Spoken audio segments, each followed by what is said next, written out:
En 2026, il va y avoir deux types d'entreprises. La première, c'est celles qui ont réussi à structurer leurs données et qui vont pouvoir exploiter pleinement l'intelligence artificielle. Et celles qui sont encore au stade du papier et du multifichier Excel, qui malheureusement, l'intelligence artificielle, pour vraiment avoir toute sa puissance, ça restera un mot à la mode. Et le fossé entre les deux va se creuser plus vite que prévu. Aujourd'hui, je vais vous présenter les 6 étapes de la transition numérique au sein d'une PME.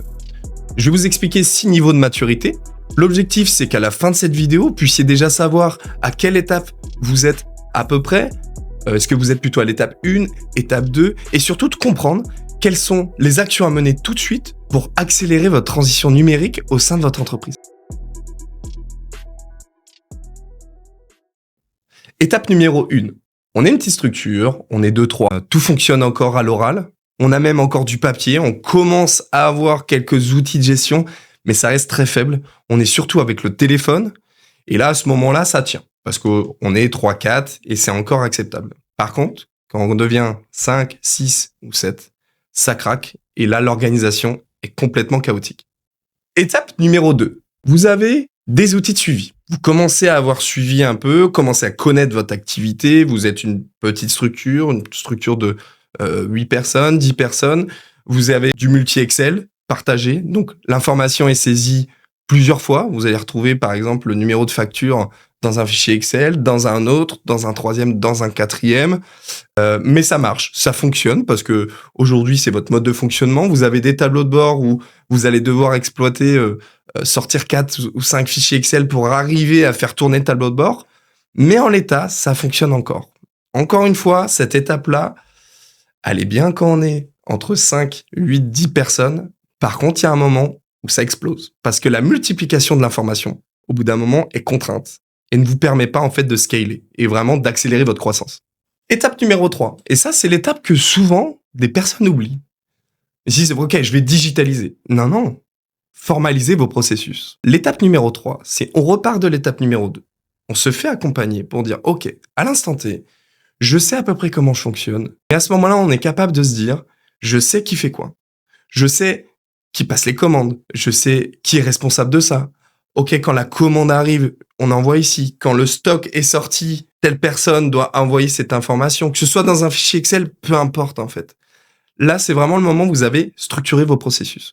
Et là, souvent, ce qu'on conseille, c'est de vous faire accompagner par un cabinet pour structurer vos processus et pour vous dire, ok, je veux devenir une entreprise structurée, importante. J'ai passé l'étape des 10 employés. C'est important et c'est le moment de le faire. Sinon, après, ce sera trop tard.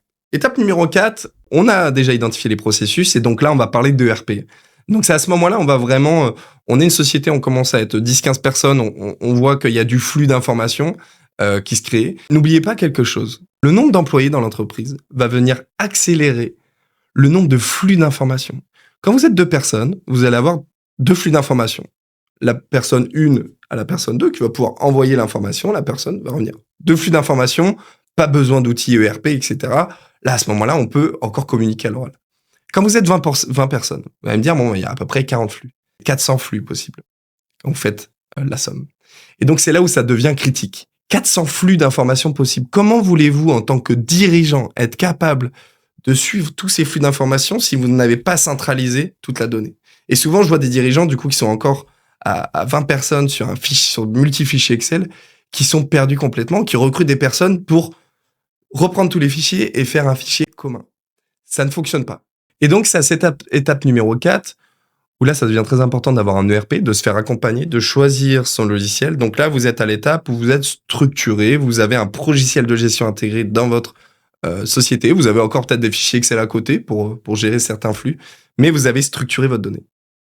Étape numéro 5. C'est à ce moment-là où vous allez pouvoir passer d'une société structurée à une société qui va exploiter sa donnée.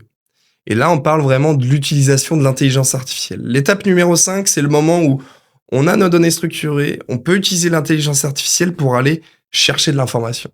Plutôt que d'aller chercher dans le système, peut-être pouvoir dire à l'intelligence artificielle, est-ce que tu sais si ce client a payé? Est-ce que finalement, on a déjà fini ce chantier? Est-ce que tu peux me rappeler quel est l'historique d'intervention chez ce client-là? Et là, ça devient très puissant parce que une entreprise qui est à l'étape numéro 2 va peut-être passer 1 heure, voire plus, avec 4 coups de fil pour aller chercher l'information. Une entreprise qui est à l'étape numéro 5, c'est une ligne, en 2 secondes, vous avez l'information. Et là, ça devient très puissant. Ça veut dire que si vous avez un accès à l'information rapide, amélioration de la qualité pour les clients, gain de temps. Et souvent, les personnes qui sont à l'étape numéro 5 par rapport à l'étape numéro 2, je vais prendre 2 sociétés de 30 personnes. Il y a peut-être 2 personnes pour gérer 200 chantiers sur la société numéro 2 au niveau administratif. Et sur la société qui est à l'étape 2, on va peut-être avoir 5 à 6 personnes dans l'équipe administrative. Parce que finalement, elle n'a pas su structurer ses processus à un moment. Étape numéro 6, bon là on est un peu dans le rêve. Pas mal de structures commencent à y arriver. On arrive sur l'IA autonome et prédictive, où là on va être capable d'aller beaucoup plus loin dans cette démarche. C'est-à-dire que sur l'IA autonome, on va pouvoir par exemple sur les flux d'achat, donc les flux de commandes, anticiper par exemple le cours de l'acier. Imaginons que vous travaillez dans la métallurgie, ou vous travaillez dans un autre domaine d'activité, on va pouvoir se dire, tiens, je sais qu'en 2022, il y a une augmentation des cours d'acier. L'intelligence artificielle en prédictive va dire, plutôt que d'acheter en avril, je te conseillerais plutôt d'acheter début février. Parce qu'il y a un ressenti, il y a des données fiables. Donc là, on va vraiment pouvoir faire du prédictif pur. Et donc la morale un peu de cette vidéo, encore une fois, je suis pas un expert dans le domaine, mais ce que je constate, c'est qu'il y a un gros fossé qui est en train de se creuser entre des sociétés qui sont encore à l'étape 2, alors qu'ils ont quand même plus de 20 personnes dans l'entreprise, et des sociétés qui sont déjà à l'étape 5. En fait, avant, sans l'intelligence artificielle, on pouvait voir déjà les différences, mais aujourd'hui, le fossé va encore se creuser. Et donc, dès maintenant, c'est important de venir structurer ces processus pour passer à l'étape 3. Passer sur un logiciel de gestion qui va structurer votre donnée. Et après, à ce moment-là, vous allez pouvoir exploiter l'intelligence artificielle. Mais certaines entreprises ont le paradigme de se dire « Ah, mais en fait, je vais mettre l'intelligence artificielle tout de suite. » En fait, vous allez juste accélérer le chaos que vous aviez déjà en amont sur vos systèmes d'information. C'est très important de structurer vos processus. Et une fois qu'ils sont structurés, à ce moment-là, vous exploitez l'intelligence artificielle.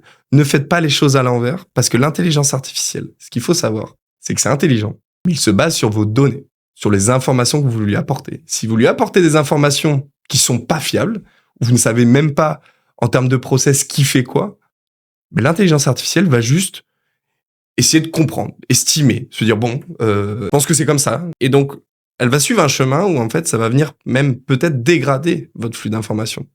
Donc, n'oubliez pas de structurer vos processus. Si vous ne l'avez pas fait, il faut le faire en 2026 parce que l'intelligence artificielle ne pourra pas être puissante sans un processus structuré. Merci à tous de votre écoute sur cette vidéo. C'était encore un plaisir d'avoir fait ce schéma-là. Sur la prochaine vidéo, on essaiera de parler un peu plus des projets ERP, des échecs des projets ERP sur l'expérience vécue, le budget, etc. Si vous aimez ce contenu, n'hésitez pas à vous abonner, mettre un like du coup sur la vidéo. C'était avec plaisir. C'était Alexis Delhomme et à très vite.